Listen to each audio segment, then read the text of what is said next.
हम मीनू झा उपस्थित भेल छी पाबनिक 7म दिनक कथा लऽ के। कथा अछि गौरी के तपस्या। तऽ सुनल जाओ अपने लोकनि पाबनिक 7म दिनक कथा। गौरी कामदहन आ महादेवक व्यवहार देखि डेरा गेली। हुनका कतहु चैन नहि भेटलनि, सदैव शिव शिव रटैत रहथि। एहि बीच हुनका नारद मुनिसँ भेंट भेलनि। ओ महादेव के प्राप्त करबाक उपाय पुछलखिन। नारद कहलखिन, बिना तपस्याक महादेवक दर्शन भेनाइ कठिन अछि। हुनका केवल तपस्यासँ प्राप्त कऽ सकैत छी। तखन सखी सब महारानी मैना के सब बात कहलखिन। मैना गौरी के बजा के कहलखिन, अपनहि घर में सब देवता छथि। एहन सुकुमारी शरीरसँ वन में तपस्या केलासँ बड़ कष्ट होयत। तैं हेतु हमर विचार जे घर ही में तपस्या करू। मुदा गौरी के ई बात नहीं जचल। बिना महादेवक तपस्या कयने हुनका चैन नहीं भेटैत छल। गौरी के दुखी देख माय बहुत चिंतित भऽ गेली। अंत में जंगल जाय क तपस्या करबाक आज्ञा दऽ देलखिन। गौरी माय बाप के प्रणाम कऽ सखी सभक संग वन विदा भेली। ओ पटोर आ गहना खोलि कृणाजिन आ वल्कल पहिर लेलनि आ गौरी शिखर नामक चोटी पर गेली। फल फूल सँ लदल मनोरम स्थान के देखि ओकरा साफ कऽ तपस्याक वेदी बनाओल। ओहि पर बैसि ओ कठिन तपस्या आरंभ कयलनि। गर्मी मास में चारू काम धुनी लागा आ सूर्यक दिस तपस्या करथि। वर्षा में बिना अढ़वला स्थान में तप करथि आ जाड़ मास में जल में ठाढ़ भऽ तपस्या करथि। जे तपस्या मुनिगण सँ पार नहीं लागल, से तपस्या एकटा सुकुमारी कन्या के करैत देखि मुनि लोकनि हुनक दर्शन करय आबय लगलाह। सब हुनक प्रशंसा करय लगलाह। ओहि आश्रमक अद्भुत हाल छल। ओतय गाय सिंह एकहि घाट में पानि पीबैत छल। गौरीक तपस्याक प्रताप सँ कैलाश ओ गौरी शिखर में कोनो अंतर नहीं रहल। गौरी सँ प्रभावित भऽ ऋषि मुनि सब नारदक संग महादेवक ओतय गेलाह। हुनका सब विनम्र भऽ कहलखिन जे महादेव गौरी तऽ एहन तपस्या कऽ रहल छथि जेहन आइ तक ने कियो कयलक आ ने आगू कियो कऽ सकत। आबहु अपने हुनका पर प्रसन्न भऽ हमरा लोकनिक काज करियौक। महादेव कहलनि जे गौरी अपन तपस्या सँ हमरा प्रसन्न कऽ देलनि।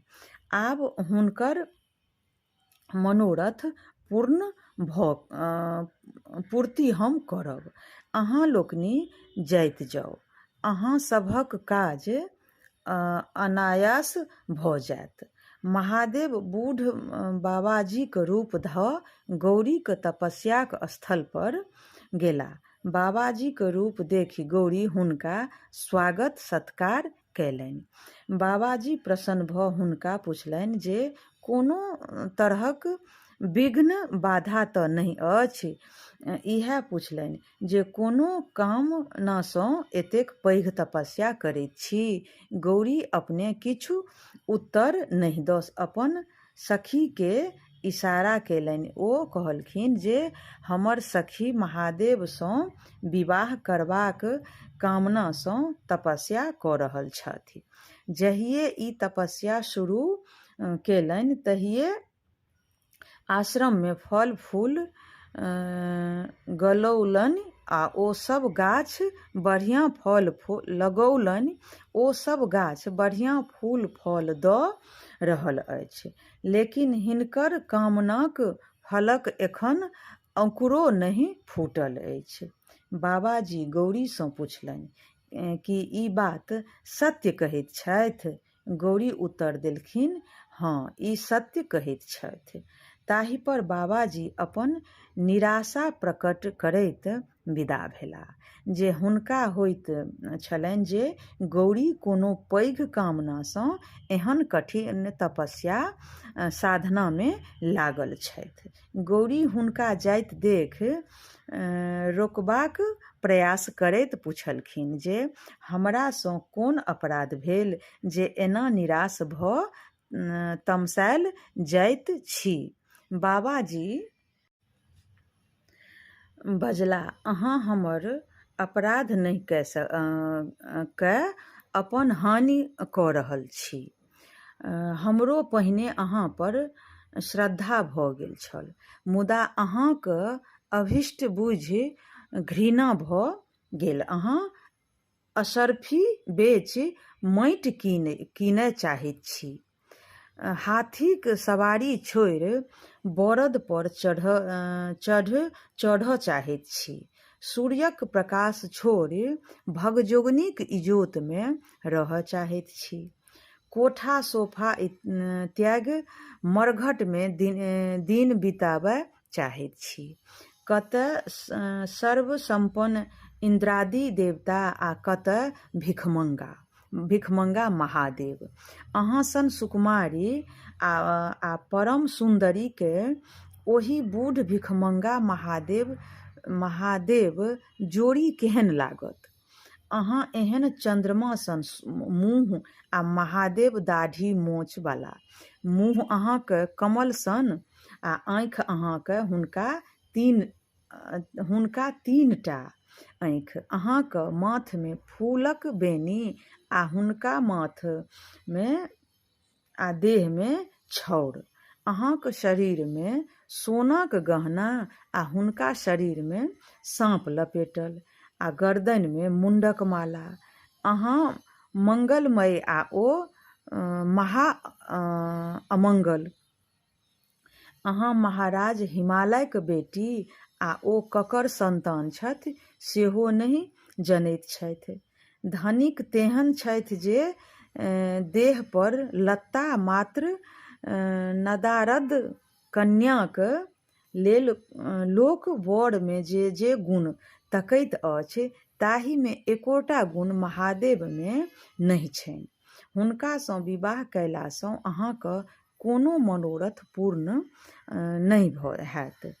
अहाँ पर महादेवके जे कनियो अनुराग रहतनि से ओ कामदेवके नहि झरेबतथि। ओ अहाँके योग्य वर कदापि नहि छथि। महादेव निर्गुण ब्रह्मा थिका, ओ अपन इच्छा अनुसार सगुण सेहो होइत छथि। ओहे ब्रह्माक रूप धरि संसारक सृष्टि करैत छथि। सबहक आदि पुरुष ओहे थिका। हुनकर बाप पुरुषके भऽ सकैत छथिन। सब विद्याक आदि ओहे छथि। हुनके श्वाससँ वेद बहरायल अछि, तखन ओ मूर्ख कोना भऽ सकैत छथि? हुनकर लीला अपरम्पार छनि।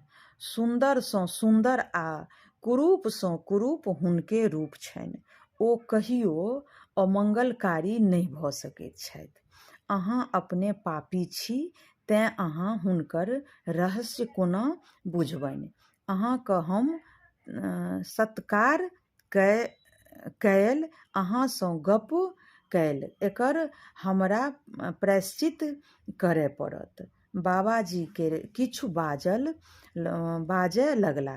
गौरी अपन सखीसँ बजली जे हटा देबै कहलखिन ओ बाबाजीके, जे फेर ई महादेवक निंदा करता। पैघक निंदा केलासँ करबैवालाके सिर्फ पाप नहि होइत अछि, वरन सुननिहारके सेहो पाप होइत छै। ई कहि गौरी ओतयसँ तमसा कऽ विदा भऽ गेली। बाबाजी तुरन्त महादेवक रूप धऽ ठाढ़ भऽ गौरीके बाट रोकि देलखिन आ कहलखिन, हम अहाँके तपस्यासँ प्रसन्न छी, जे वरदान माँगब से माँगू, एहिसँ हम अहाँके कीनल दास छी। गौरी लाजे ओ आनन्दसँ काठ भऽ गेली। महादेव कहलनि, आब अहाँके वियोग हमरा सहल नहि जाइत अछि, कैलाश चलू, ओतहि विवाह करब। गौरी लाजे महादेवके किछु नहि कहि सकलीह। ओ अपन सखी द्वारा कहबौलनि, यदि अहाँ हिनका पर प्रसन्न छियनि तऽ अहाँ हिनकर एतबा अनुरोध मानि लियौन, एखन हिनका वापस घर जेबाक अनुमति दियौन। अहाँ कोनो पैघ लोकके हिनकर पिताके ओतय पठा कऽ हिनका संग विवाहक प्रस्ताव करियौन। विवाहक जे प्रचलित नियम अछि ताहि अनुसारे विवाह हो, जाहिसँ हिनक पिताके गृहस्थ आश्रम सफल होइन आ यश पसरनि। गौरीके बात मानि महादेव अंतर्ध्यान भऽ गेला। गौरी अपन बापक घर अयली। हिमालय आ मैना गौरीक सखीक मुँहे सब बात सुनि प्रसन्न भेली। ऋषि मुनि समाचार पबितहि हिमालयके ओतऽ एला। एतेक छल 7म दिनक कथा, अपने लोकनिसँ साझा केलहुँ। त्रुटिके लेल क्षमा चाहब। धन्यवाद। जय मिथिला, जय मैथिली।